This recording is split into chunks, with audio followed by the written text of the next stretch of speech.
exorcista do Papa. Na Bíblia Sagrada, existem relatos de episódios em que Jesus Cristo expulsa o demônio de pessoas possuídas. No cristianismo, algumas religiões acreditam que esse poder teria sido transmitido aos apóstolos no dia da Ascensão e, por consequência, as igrejas teriam essa mesma autoridade.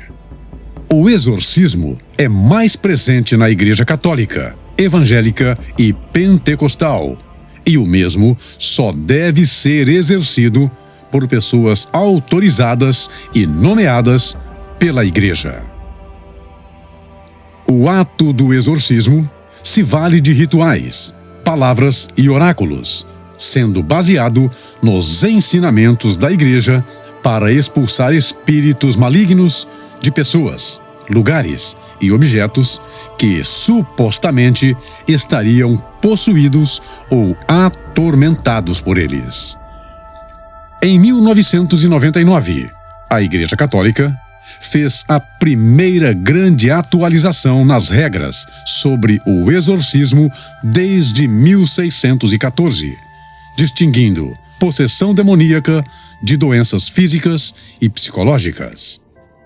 Em 2017, foi lançada uma cartilha recomendando que cada bispo nomeie um padre em sua diocese para a função de exorcista. Em 2018, cerca de 250 padres de 50 países participaram de um curso anual de exorcismo no Vaticano. Na tentativa de convencer o Vaticano a levar o exorcismo mais a sério, Gabriele Amorth, um padre italiano, no ano de 1990, fundou a Associação Internacional de Exorcistas, a qual só teve o seu reconhecimento formal em 2014 pelo Papa Francisco. Gabriele Amorth, personagem controverso e de opiniões fortes, autor de vários livros sobre o exorcismo, começou seu aprendizado com o Padre Pio, que lhe apresentou aos mistérios do diabo, assim como sua presença entre os humanos. Padre Pio relatava que era atormentado pelo diabo, disfarçado na forma de um enorme cachorro uivando. Pio morreu em 1968 e foi canonizado em 2002. Em 6 de julho de 1986, aos 61 anos de idade, Amorth foi convocado para uma reunião com o cardeal Poletti, o mais alto clérigo de Roma, além do Papa, que o nomeou assistente de Amantini, o então exorcista oficial do Vaticano. Em 1992, Amantini morreu.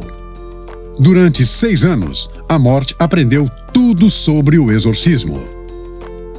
Conhecido como o exorcista do Papa, Amorth afirmava ter feito entre 1986 e 2016 cerca de 70 mil sessões de exorcismo, de um total de 10 mil possessões, já que o ato do exorcismo exige sessões de, no mínimo, 1 hora durante dias, meses ou até anos.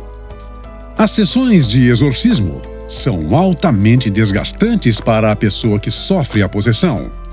Alguns casos acabam de uma maneira trágica, como o famoso caso de Anneliese Michel, que em 1976 morreu de desidratação e desnutrição após 10 meses consecutivos de sessões de exorcismo, feito pela Igreja Católica.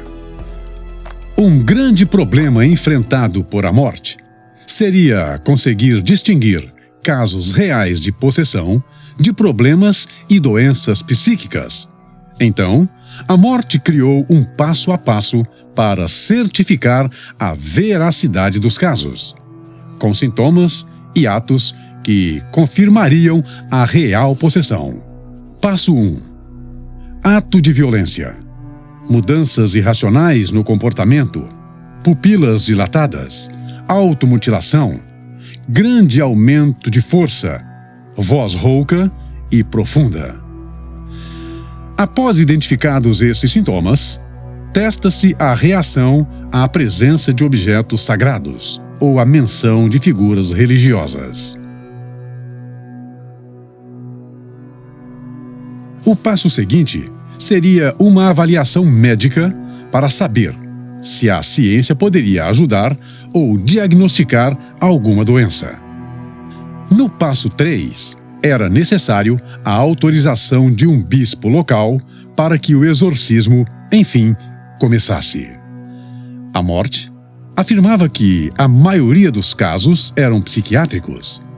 Em casos reais de possessão, 90% deles eram devido à exposição do paciente a um feitiço, maldição ou rituais satânicos. Amort ainda afirmava que bruxos, clarividentes e ocultistas são inofensivos, na melhor das hipóteses, ou golpistas, na pior. Porém, acreditava que uma pequena minoria tinha poderes reais. Dentre os relatos de Amort, temos alguns fatos excepcionais. 1.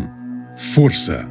Amort realizou o exorcismo de um menino de 11 anos que, embravecido, precisaram de 7 homens para segurá-lo, e ainda assim não conseguiram.